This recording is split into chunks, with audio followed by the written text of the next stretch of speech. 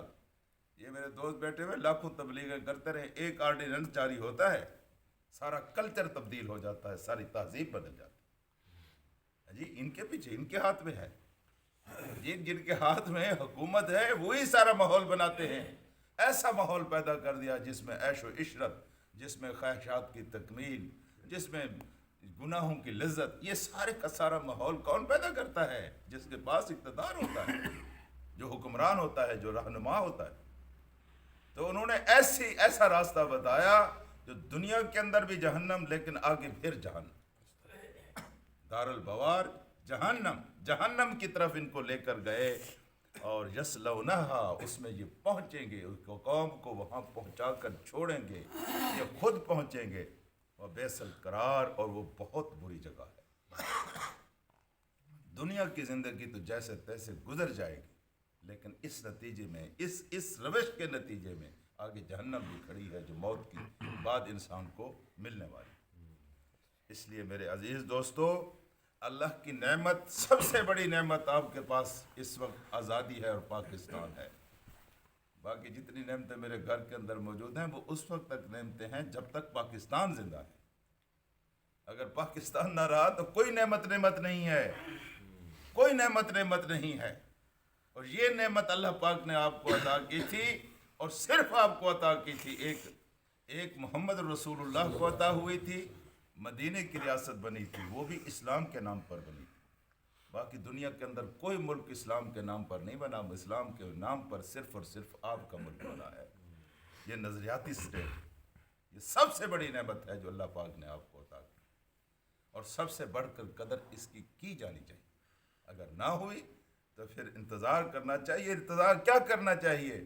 اب تو خدا کا عذاب ہمارے دروازے کے اوپر دستک دے رہا ہے, بالکل کھڑا ہوا ہے. وزیر کہتا ہے, ایک وزیر کہتا ہے کہ ہفتے کے بعد پورا ملک اندھیرے میں ڈوب جائے گا. یعنی آپ کے پاس پیسے نہیں ہیں کہ تیل منگوائیں اور پھر یہاں بجلی پیدا ہو, بجلی پیدا نہیں ہوگی, اندھیرے میں ڈوب جائے گا. آپ کے پاس ادویات کے پیسے نہیں ہیں جو باہر سے منگوائیں گے, آپ کو پیناڈال بھی نہیں ملے گی, آپ کے آپریشن بھی نہیں ہوں گے, اس لیے کہ سارے آلات تو باہر سے آتے ہیں. یہ سارا کچھ جو باہر سے آ رہا ہے اس کے لیے آپ کے پاس کوئی پیسے نہیں ہیں. 1-2 ہفتے کی بات رہ گئی ہے. جی میرے عزیز دوستو, اس لیے اللہ سے دعا بھی کرتے رہنا چاہیے, اور اللہ تبارک و تعالیٰ کی انفرادی دائرے میں چلو صحیح, اللہ تعالیٰ کی نعمتوں کی شکر بھی ادا کرتے رہنا چاہیے. اللہم صلی علی